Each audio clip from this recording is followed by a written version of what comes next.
Bonjour, bienvenue dans cette nouvelle vidéo intitulée Terre d'amour numéro 4.0. Pourquoi 4.0? Parce que le sujet traité ce jour est très long et donc j'ai décidé de couper ce sujet en plusieurs vidéos qui auront donc le 4.0, 4.1, 4.2, etc.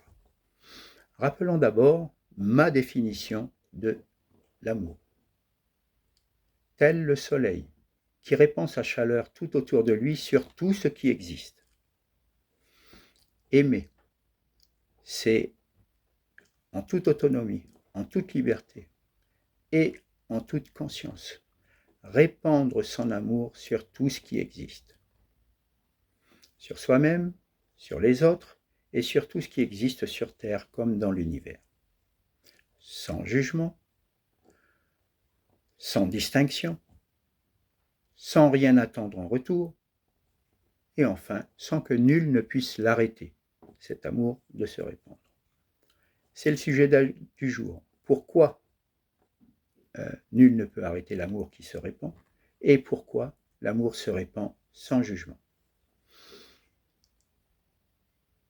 Je rappelle qu'il s'agit de ma vision de l'amour.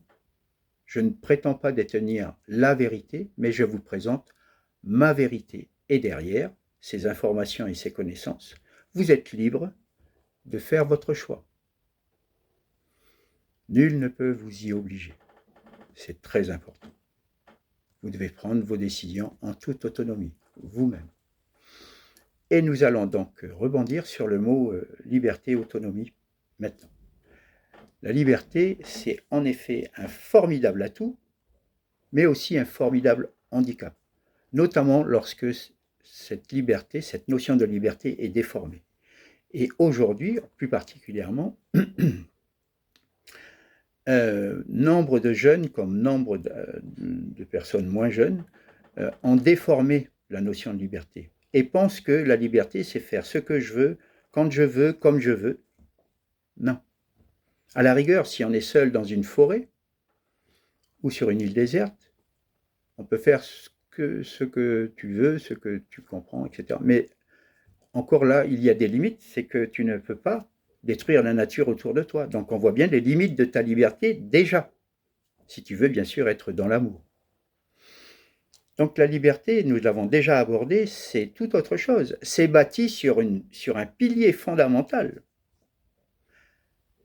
Et pour pouvoir que tout le monde puisse vivre tous ensemble, libres et en paix, il faut appliquer ce principe, c'est-à-dire l'application en toute autonomie des règles par chacun, individuellement, permet à tous d'exercer ses propres libertés. Ainsi, chacun est le garant de la liberté de tous. Et vous voyez bien que c'est une notion bien différente et basée non pas sur le collectif, mais sur l'individu qui lui-même, à ce moment-là, quand il applique les règles en toute autonomie, eh bien, permet au collectif d'exister. Dans l'amour, bien sûr. Voilà, donc cette déformation de la liberté a participé, a amplifié ces phénomènes de violence que nous vivons en ce moment sur notre terre de parole, terre de partage. Ainsi, revenons à la liberté qui est un formidable atout. Parce que nous sommes conçus pour être des humains libres de ses choix. Et il faut bien comprendre que cette conception s'appuie sur un principe fondamental. Chacun doit pouvoir exercer librement ses propres expériences et en tirer lui-même ses propres leçons. C'est notamment valable pour les enfants en construction, quand ils sont éduqués dans l'amour. Donc on voit bien que s'il doit faire ses propres expériences, ses propres erreurs, elles doivent être accompagnées avec bonté et intelligence. Pour les adultes, nous y reviendrons plus tard.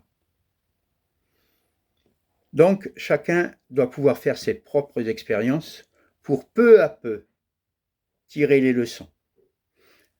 déjà tirer des leçons de... Alors là, il ne s'agit pas de propres expériences, mais il faut regarder l'histoire.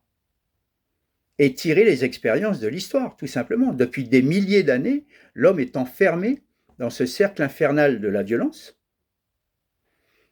Et comment en sortir? Sinon de passer à la conscience que c'est nous-mêmes qui sommes les acteurs de ce cercle infernal de la violence. Et donc de prendre la décision de sortir, alors que l'on dit que c'est inéluctable. L'homme est mauvais. Non, non, non, non, non, non, non. L'homme est amour. Et c'est ce postulat que je vous propose de poser. L'homme est amour, à condition d'être éduqué dans ce sens-là. Et si on arrive, malheureusement on l'a vu ces derniers temps, on arrive à éduquer les enfants dans la haine, eh bien, on va certainement pouvoir, c'est sûr, éduquer les enfants dans l'amour. Ainsi, donc, libre de faire ses propres expériences à partir des expériences du passé, et je souligne que nos vénérables et honorables anciens nous ont montré par leur courage, par leur abnégation, par la lumière qu'ils dégageaient par ces qualités-là, nous ont montré les chemins, nous ont éclairé les chemins à ne pas prendre, les chemins à ne plus prendre. Ils ont laissé leur vie pour nous montrer les chemins à ne plus prendre. Dois-je rappeler les catastrophes de l'histoire? Dois-je rappeler la Shoah? Non, vous avez bien compris. C'est les chemins à ne pas prendre. Vous avez bien compris. Et donc, l'expérience de l'humanité va l'amener maintenant, et sur notre terre de parole, terre de partage, nous sommes concernés, bien évidemment, par cette violence au quotidien, va nous amener à prendre, à faire les choix le plus librement possible, le plus autonome possible et le plus en conscience possible. Et de cette expérience qui, peu à peu, leçon après leçon, analyse après analyse, va nous amener de l'inconscience progressivement à la conscience. D'où l'importance de ces expériences et des leçons que chacun de nous doit en tirer. Et là, nous sommes au cœur du sujet. Au cœur du sujet. Ainsi se termine cette vidéo 4.0. Je vous donne rendez-vous sur la prochaine vidéo. Je vous remercie de votre attention et je vous dis à bientôt.